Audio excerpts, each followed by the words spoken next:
नमस्कार दोस्तों। मैं तो मुबारकबाद देना चाहूंगा कॉकरोच जनता पार्टी को कि वो अपने इरादों में ऑलमोस्ट सक्सेसफुल हो गए।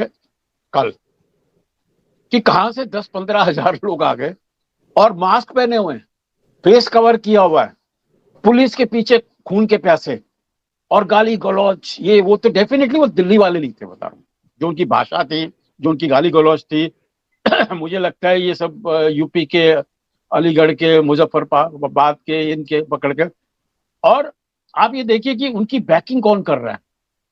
उनकी बैकिंग पाकिस्तान के हैंडलर वाले वो कर रहे हैं आके। तो एक बड़ी इंटरनेशनल कॉन्स्पिरेसी थी, जो एक बड़ा दिनों से ये सपना था उनका कि भाई इंडिया में भी जी जनरेशन है, वो कैसे भड़के हिंदुस्तान की तख्ता को पलटने की कोशिश करें। और वही मांग रहे हैं, तख्ता ही मिनिस्टर तो ना चेंज करें।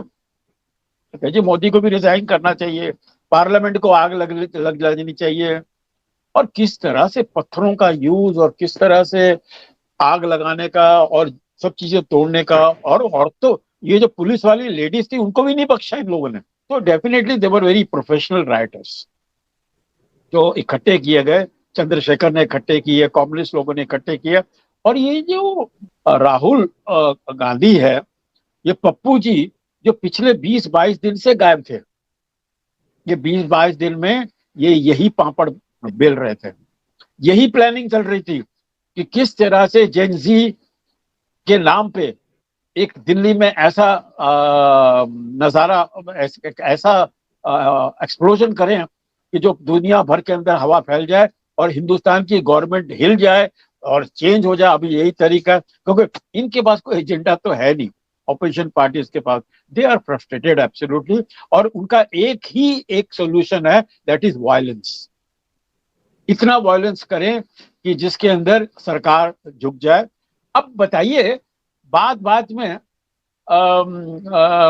धर्मेंद्र प्रधान को रिजाइन करना, अरे धर्मेंद्र प्रधान का क्या लेना देना?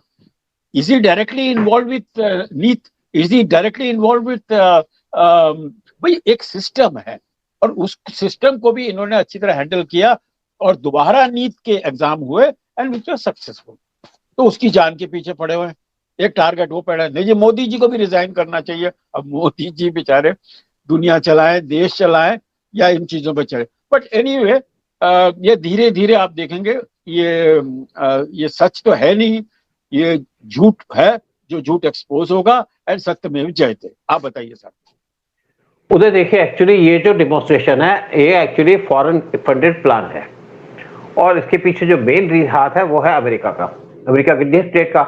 क्योंकि इंडिया ने एक FCR एक्ट पास किया है जिसके अंदर जितनी भी फंडिंग आती है फॉरेन से उसको इंडिया ने रोक दिया, और इसीलिए अमेरिका परेशान है। आपको याद होगा जब वेस्ट बंगाल के इलेक्शन हुए थे तो उसी टाइम जब रिजल्ट आ रहे थे तो उस टाइम पे अमेरिका के फॉरेन सेक्रेटरी विजिट किए थे कलकत्ता के अंदर, और वहां पे जो क्रिश्चियन कन्वर्शन के सेंटर थे वहां विजिट किए। उनको था कि ममता बनर्जी दोबारा आ जाएगी तो यहाँ पे क्रिश्चियनिटी का कन्वर्शन किया जाएगा, कि यूएस का मेन इंटरेस्ट है कन्वर्शन, हिंदूज को क्रिश्चियन नीति के अंदर कन्वर्ट करना, उसी के ऊपर पैसा खर्चने। पूरे नॉर्थ ईस्ट के अंदर जो कन्वर्शन की गई वो की गई यूएस के द्वारा, और वहां पे जो 7 स्टेट्स हैं वहां पे बहुत सारी जो कन्वर्शन थी की गई क्रिश्चियनिटी के अंदर, हिंदू से क्रिश्चियनिटी में कन्वर्ट कर दिया गया। लेकिन उस टाइम पे हमारी गवर्नमेंट कोई इंटरवीन नहीं करती थी। और एक आपको याद होगा बड़ा पुराना केस था, मैंने पढ़ा था कि एक दारा सिंह का आदमी उड़ीसा के अंदर, उसने एक फैमिली बैठी थी जो आपके ऑस्ट्रेलियन फैमिली थी, एक हस्बैंड, उसके 2 बच्चे और औरत बैठे थे, और कार में उनकी कार को आग लगा दी क्योंकि वो कन्वर्शन का काम कर रहे थे। तो उस टाइम पे लोगों को लगा यार क्यों बेचारों को मार दिया, लेकिन आज लगता है कि बहुत अच्छा किया जो ऐसे लोगों को मारा। देखिए दूसरी बात मैं बता दूं, सोनम आपने कहा धर्मेंद्र प्रधान की क्या गलती है। धर्मेंद्र प्रधान से सोनम वांगचुक और उनकी वाइफ मिले थे 2023 में, और बड़े खुश थे कि आप, हम चाहते हैं कि आप एजुकेशन पे काम करो, तो उनके साथ मीटिंग भी हुई थी। लेकिन उसके बाद जब अमित शाह ने जून के अंदर, जून 2026 में आपका ये एक्ट लेके आए, FCR एक्ट लेके आए, यानी कि जो फॉरेन से पैसा आएगा उसके ऊपर हम एक्शन लेंगे या पैसे को शिफ्ट नहीं होने देंगे, तो ये हो गए देश के खिलाफ, इंडिया के खिलाफ। और पहले इन्होंने जो डेमोन्स्ट्रेशन की थी वो की थी लेह के अंदर लोकल इश्यूज को लेकर के, और साथ में एक इनकी 2 NGOs है, एक है इनकी सेकमॉल SCCMOL, और जिसके अंदर इनको यूएस से फंडिंग आती है, और पिछले साल इसको आई थी 6 करोड़ की फंडिंग स्विट्जरलैंड के रास्ते से। और जब इन्होंने उस पर बैन लगा दिया, पैसे पे रोक दिया, तो इन्होंने डेमोन्स्ट्रेशन करनी शुरू कर दी थी। फिर इनके लिंक निकले थे पाकिस्तान के साथ भी, पाकिस्तान चले गए थे एक क्लाइमेट चेंज की एक समिट को अटेंड करने के लिए, और स्पेशली जो समिट है वो स्पेशली अरेंज की जाती है ताकि वहां पे आकर के इनके साथ डिस्कशन हो सके और इनको डीप स्टेट या पाकिस्तान के ऐसे का प्लान बताया जा सके। और इनकी वाइफ जो है वो है अमेरिकन नेशनल थी और वो भी इसके अंदर इन्वॉल्व थी पूरे तरीके से। फिर एक और इनकी फंड वो है एनजीओ, वो है HIL, Himalayan institute of alternative Ladakh, और इसको चाइना से फंड मिलते हैं। मतलब आप वहां पे ये चाहते हैं कि लेह लद्दाख में कोई डेवलपमेंट ना हो, क्योंकि वहां पे आर्मी हमारी पोजीशन है, और आर्मी है तो वहां पे इंफ्रास्ट्रक्चर भी बनेगा, रोड्स भी बनेंगे, रोड्स बनेंगे तो लोगों को मदद मिलेगी। आपके लेह के अंदर ऐसी सिचुएशन है कि सिर्फ 2 महीने तक दिल्ली का आदमी या नॉर्थ का आदमी या प्लेन्स का आदमी रह सकता है वहां पे, क्योंकि उससे पहले ना बाद में वहां पे कोई ऑक्सीजन की शॉर्टेज होती है। और 2 महीने है, जून जुलाई मई और जून के, मई में वहां पे थोड़ी सी घास उगती है, जून में फूल आते हैं, और उससे पहले आप जाएंगे तो आप लेह में लैंड करते बेहोश हो जाएंगे या आपको होटल में रखा जाएगा अपने आप को क्लेमेटाइज करने के लिए। तो वांगचुक वहां पे चाहते थे कि हमारी गवर्नमेंट वहां पे ना इंफ्रास्ट्रक्चर बनाए, रोड बनाए, क्योंकि गवर्नमेंट वहां पे एक तो बुलेट ट्रेन, एक ट्रेन लेके आ रही है जो बिलासपुर हिमाचल से जाएगी लेह तक, और ये सारी की सारी ट्रेन के अंदर आपके पूरी ऑक्सीजन की फैसिलिटी होगी ताकि हमारी आर्मी को शिफ्ट हो सके और आर्मी को पूरे इक्विपमेंट भेजे जा सके, उनकी मूवमेंट की जा सके अगर चाइना अटैक करता है। और दूसरा, जोजिला टनल बन रही है लेह को श्रीनगर से लिंक करने के लिए, ताकि वहां पे 2400 घंटे की एक कनेक्टिविटी हो, हमारी फोर्सेस मूव कर सके, आप एमुनिशन मूव कर सके। और इसी को रोकने के लिए सोनम वांगचुक ने वहां पे डेमोन्स्ट्रेशन की थी या भूख हड़ताल की थी, और उसके बाद जब इनको हटाने की कोशिश की गई तो इन्होंने राइटिंग स्टार्ट कर दी थी। और इनका कोई क्लाइमेट से कोई लेना देना नहीं है। और साथ में एक और स्टेटमेंट दी थी उन्होंने, कहता अगर फ्यूचर में चाइना हमारे पे अटैक करता है तो हम चाइना का साथ देंगे और उनको रास्ता दिखा देंगे। भाई तेरे रास्ते दिखाने पे तो हमारी आर्मी नहीं बैठी ना, तेरे भरोसे तो हमारी आर्मी नहीं बैठी, तो अगर वहां पे आर्मी को सपोर्ट नहीं करोगे तो क्या हम वहां पे युद्ध हार जाएंगे? ये इन लोगों को बहुत बड़ी गलतफहमी है कि ये बहुत इंपॉर्टेंट है हमारी कंट्री के लिए। और देखिए, इनकी मीटिंग हुई थी धर्मेंद्र प्रधान से, इनकी और इनकी वाइफ की, मार्च 2023 में, और एजुकेशन की बातें डिस्कस की, सब कुछ डिस्कस किया। लेकिन जब इनकी एनजीओ के ऊपर बैन लगा दिया गया तो ये धर्मेंद्र प्रधान को गालियां देने लग गए। लेकिन इनकी गाली से कोई फर्क नहीं पड़ता। धर्मेंद्र प्रधान एक कैपेबल आदमी है, कैपेबल लीडर है, और अपनी मिनिस्ट्री को अच्छे से संभालते हैं, तो इनके कहने से कुछ नहीं होगा। अब आप जो बात करते हैं कि यहाँ पे जो इनके प्रोटेस्ट चल रहे हैं कांग्रेस पार्टी के, देखिए जब सोनम वांगचुक बैठे थे भूख हड़ताल पे तो दीपके वहां पे इनके सामने ब्रेड पकौड़े खाया करता था, कचौरियां खाया करता था। फिर उसने कहा भी अब तो इसको उठा के ले गए वांगचुक को, तो उसने कहा मैं अब भूख हड़ताल पे बैठूंगा, लेकिन भूख हड़ताल पे बैठने की उसकी हिम्मत ही नहीं थी।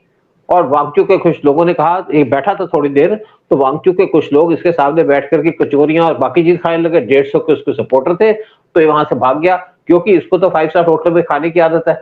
और वहां के क्लोज में एक आदमी का घर था, जिसने एक आदमी को किराया थी इतनी ज्यादा घर, जो आपके दीपके का क्लोज फ्रेंड था, वहां पे जाके वो सोया करता था। और उसी घर के अंदर वहां पे बियर की बोतलें मिली, बाकी कंडोम भी मिले उसके घर के अंदर। तो दीपके तो वहां पे ऐश करने जाता था उसके घर के अंदर, फिर इसको अगर टॉयलेट भी जाना होता तो 5 स्टार होटल में जाता था या सोने जाता था 5 स्टार होटल में। लेकिन अब जो यहाँ पे डेमोन्स्ट्रेशन हुई है, इसके अंदर एक वहां पे ट्रक खड़ा मिला जिसके अंदर पत्थर रखे हुए थे, और ये जो लोग यहाँ पे पत्थर मार रहे थे, कहते हैं एक ही टाइम में दोनों हाथों से पत्थर मारा करते थे। 60 के करीब हमारे पुलिस वाले इंजर्ड हुए, जिसमें से 5 IPS ऑफिसर है। तो इनके बाद 150 लोगों को पकड़ा गया जो पत्थर मार रहे थे। बाकी जो कल्प्रिट थे वो तो भाग गए, जो मेन कल्प्रिट भाग जाता है, बाकी पकड़े जाते हैं। जो पकड़े गए उनमें से 50 दिल्ली के बाहर के हैं, बाकी कहां कहीं के उल्टे सीधे, ज्यादातर यूथ तो कोई है ही नहीं। लेकिन एक बात जरूर है कि ये आज जो प्रोटेस्ट का तरीका है, ये प्रोटेस्ट इसलिए कर रहे हैं क्योंकि यूएस का जो प्लान था इंडिया के अंदर कन्वर्शन करने का, वो एक हिसाब से अमित शाह ने फेल कर दिया है। और कर्नाटका के अंदर एक आदमी को पकड़ा गया है जिसके पास 40 से ज्यादा उसके पास कार्ड से, बैंक के कार्ड से उसके पास, और एक ही आदमी के नाम पे, और वहां से कहते हैं हर एक कार्ड से हर रोज कई लाख रुपए निकाले जाते थे। तो ये पैसा सारा कहां जाता था? और ये सारा पैसा फंड किया जाता था जो हमारे यहाँ पे एजिटेशन चल रही है, या जो जिसको कॉकरोच पार्टी कहते हैं। देखिए कॉकरोच पार्टी का तो नाम है, लेकिन यहाँ पे जो सारा का सारा काम किया जा रहा था वो किया जा रहा था यूएस के डीप स्टेट के द्वारा। और यूएस के डीप स्टेट जब ऐसा काम चाइना करती है पाकिस्तान। तो साथ पाकिस्तान सेकेंडरी बात है, पाकिस्तान तो प्रोपेगेंडा को आग देने के चक्कर में काम आता है, लेकिन मेन बात है कि आप देखिए जब ऐसी स्टेटमेंट आती है तो वहां पे आपकी स्टेटमेंट आनी शुरू हो जाएगी। देखिए कितने भी लोग यहाँ पे आए, ज्यादातर जो लोग हैं उनकी अपनी अपनी एनजीओ थी। अब शबाना आजमी की भी स्टेटमेंट भी आ जाएगी, शबाना आजमी भी ऐसी चीजों में स्टेटमेंट दे देती है। फिर प्रकाश राज भी जो फिल्म मेकर है वो भी स्टेटमेंट देने शुरू कर देते हैं, क्योंकि उनकी जो एजेंडा है वो भी इंडिया के खिलाफ है। और ऐसे लोगों के अकाउंट्स भी हैं यूएस के अंदर। फिर करात बिंद्रा करात वृंदा करात वो भी यहाँ पे आई थी। फिर मनीष सिसोदिया जहाँ आपके लीडर, उनकी भी अपनी एनजीओ चलती है, जेल भी काट आए हैं। फिर बहुआ मित्रा जो आज बहुत परेशान हो रखी है क्योंकि उनको बीजेपी ने अपनी पार्टी में नहीं लिया, वो भी आके यहाँ पे अपने शोर मचाते। अखिलेश यादव जैसे पार्टी है उनकी बीवी यहाँ पे आती हैं लोगों को लेक्चर देने के लिए। फिर फारूक अब्दुल्ला और उनके बेटे यहाँ पे आ जाते हैं और वो भी यहाँ पे कहते हैं कि कश्मीर का इशू उठाओ भाई, कश्मीर के अंदर हमें स्टेट मिलनी चाहिए। सर फिर सर अनुराग यहाँ कश्यप। हाँ, नहीं नहीं, ये तो अभी आप देखें कि जो स्टेज पे जो बोला जा रहा था, नीट की तो वह कोई बात ही नहीं कर रहा था। वो खाली बोल रहे हैं कि ब्राह्मण कास्ट गायब होना चाहिए और अल्लाह ही सबसे बड़ा ग्रेट है, या और हिंदू का माने इस तरह। ये एंटी नेशनल, ये पॉलिटिकल स्टेज था। ये कोई एजुकेशन के ऊपर ये लोग नहीं बात कर रहे थे सर। ये और वैसे भी सर हमारे बताऊं, आप भी दिल्ली यूनिवर्सिटी के, मैं भी दिल्ली यूनिवर्सिटी का। हमें पता था जब हमारे यहाँ पर कभी कोई झगड़ा होता था, कभी हमारे यहाँ पर कोई स्ट्राइक हो जाती थी, तो स्टूडेंट्स को एक लेवल पे ले जाना पड़ता है। फिर उसके बाद हमारे लिए वॉयलेंस बन जाता है एंटरटेनमेंट। गाड़ी चलाना एक हाँ एंटरटेनमेंट हो जाता है, तो वो करना शुरू कर देते, तो ऑडियंस उनको, स्टूडेंट्स को उस लेवल तक ले जाने का। सर लेकिन अभी पुलिस ने अपने एक्शन शुरू कर दिए हैं, सब रिकॉर्डिंग्स अभी आ गई हैं, और जिन्होंने फेस कवर किए थे उनका आइडेंटिटी रिवील हो जाएगा। जब 2-3 और लोग पकड़ेंगे जाएंगे ना, तो बताएंगे जी हमारा लीडर ये था, वो था, वो सब बताएंगे। तो ये पूरा करके वो अभी किसी तरह से भी ये जो इन्होंने थोड़ी सक्सेस पाई है उसको पूरी तरह से काट दिया जाएगा। एंड यू विल सी कि ये पहले भी फ्लॉप थे, अभी भी फ्लॉप है, अब आगे भी देखना ये फ्लॉप होने वाले हैं। ये कॉकरोच पार्टी का कोई भविष्य नहीं है। ये जो अपने खतरनाक इरादे लेके आए हैं ये सक्सेसफुल हो नहीं सकते। और उधर देखिए बेसिकली क्या है, देखो उधर ये सारा का सारा फॉरेन फंडिंग है। पैसा दो, जैसे यहाँ पे कहते हैं कश्मीर जैसे इशू चल रहा है, 500 रुपए दो पत्थर फेंको, तो इनको भी पैसे मिले हैं, पत्थर फेंकने के पैसे मिले हैं। इनको और ये 2000 मिल हुड़दुम गया, करने वाले लोग हैं। हाँ अभी तो 2000 ये मिल गया होगा। बेसिकली एक्चुअली क्या था कि ये एक्चुअली सेंटर पे गड़बड़ कराना चाहते थे। और उस दिन जब पार्लियामेंट का सेशन हो, और आप देखिए कोई भी इंपॉर्टेंट लीडर, पॉलिटिकल चाहे केजरीवाल की पार्टी का और किसी का भी हो, कोई यहाँ सामने नहीं था, क्योंकि उनको पता है कि यहाँ पे वायलेंस होगी, और वायलेंस करा के चुपचाप चले गए ताकि जो जिसको मरना है मरता रहे। जिस तरीके से आपने देखा दिल्ली के अंदर जब दंगे हुए थे 2020 में, तो केजरीवाल की पार्टी के एमएलए वहां पे दंगे कराए उन्होंने, और 70 के करीब लोगों का मर्डर कर दिया था। 70 लोग मारे गए थे, जिसमें से एक अंकित शर्मा भी था जो आईबी का था। और बाद में जब उसको पकड़ा गया तो केजरीवाल ने अपना पल्ला झाड़ लिया। ये पॉलिटिशियन तो ऐसे ही करते, केजरीवाल तो भाग गया। वो बात दूसरी है कि शराब के घोटाले में केजरीवाल बंद हो गया, अब भी केजरीवाल यहाँ पे नहीं था। और केजरीवाल ऐसा था कि जैसे कार में ट्रेवल कर रहा, वहां से स्टेटमेंट दे रहा था। तो ये जो लोग हैं ना, छुप के वार करते हैं, और ये वार करते हैं कहने पे यूएस के। देखिए एक्चुअली जैसे हमने बात की थी, एक तो जो आपका कोलकाता के अंदर जो सेंटर था जहाँ पे कन्वर्शन का रैकेट चलता था वो बंद हो गया। दूसरा कर्नाटका के अंदर मदर टेरेसा का जो था, और कर्नाटका के अंदर भी एक चर्च है जहाँ पे जो कन्वर्शन का काम बड़े जोरों शोर से चल रहा था, उसको गवर्नमेंट ने बंद कर दिया। उसको बंद किया तो मद्रास हाईकोर्ट चले गए। मद्रास हाईकोर्ट ने कहा भाई हम तो आपके केस में इंटरवीन नहीं करेंगे, सेंटर ने डिसीजन लिया, सेंटर उस पर काम कर रहा है तो हम तो इंटरवीन नहीं करेंगे। तो अमेरिका इसलिए परेशान है, जब मार्को रूबियो इंडिया के अंदर आए थे तो इतने परेशान थे क्योंकि उनको कोई रिसीव करने नहीं गया। यानी कि यूएस का फॉरेन सेक्रेटरी आ रहा है, उसको रिसीव करने एक मिनिस्ट्री का जूनियर ऑफिसर चला जाता है, और जब रिसीव जहां से गए तब भी उनको कोई छोड़ने नहीं गया। और उनका जब मैं आया था तो मुझे इंस्पेक्टर लेवल का आदमी रिसीव करने आया था, जब मैं गया तो सब इंस्पेक्टर लेवल का आदमी रिसीव करने आया था। तो ये एक्चुअली डिजर्व करते हैं, और आज इंडिया वही काम कर रहा है।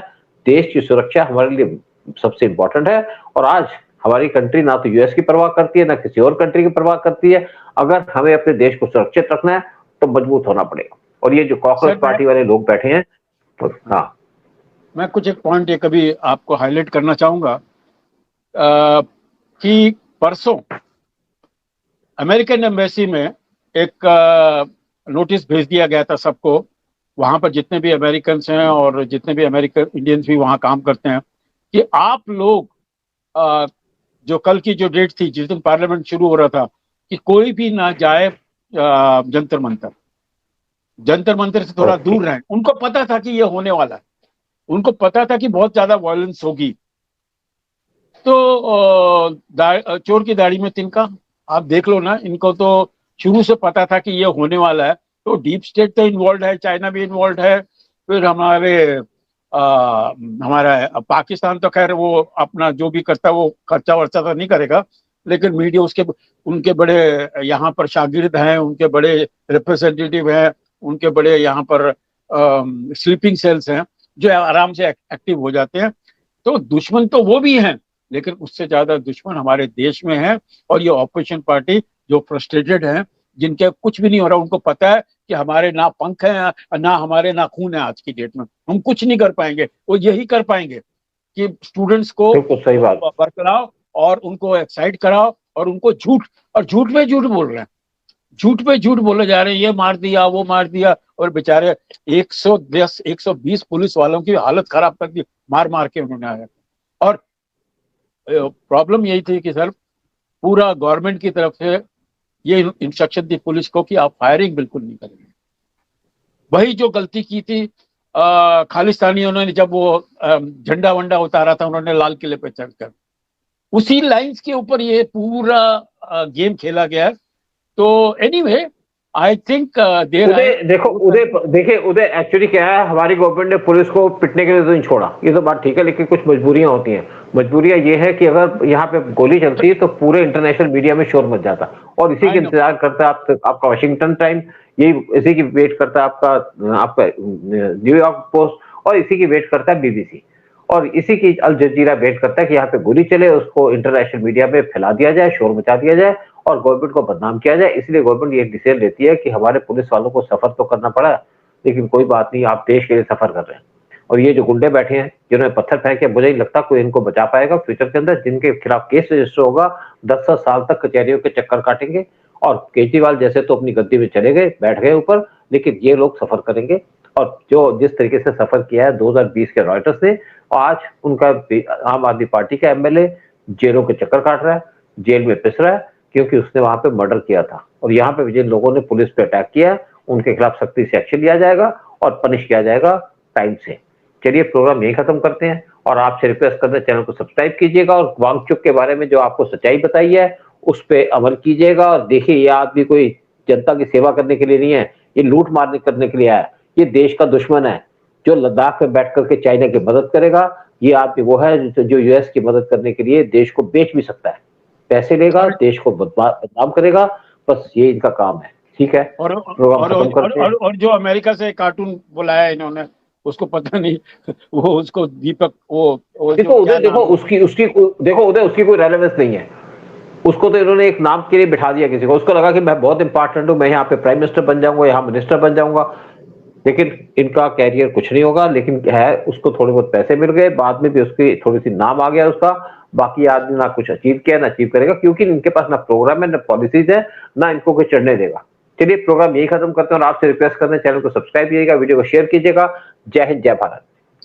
जय हिंद, भारत माता की जय, वंदे मातरम।